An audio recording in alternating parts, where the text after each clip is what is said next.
多媒體科技日新月異，咁全球最大手機生產商之一嘅南韓，最近就喺手機嗰度加入咗一系列嘅多媒體技術。咁第一，手機甚至係可以當做投影機嚟到用㗎。由陳家珍講下。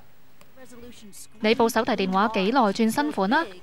喺手機天堂南韓，年輕人每11個月就轉新機，唔怪得佢哋貪新忘舊㗎，因為多媒體發展實在太快。例如首爾獨有嘅無線寬頻上網電話，就算火車開到每小時120公里咁快，睇片都唔會窒窒下。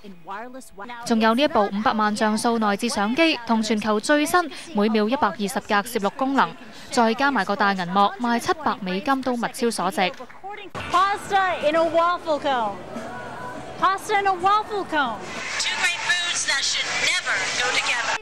冇嘢係唔可能㗎，手機都係一樣。拍咗短片想分享或者想睇電視直播，可以咁叫身形最龐大嘅老友記企定喺佢件衫投射出嚟。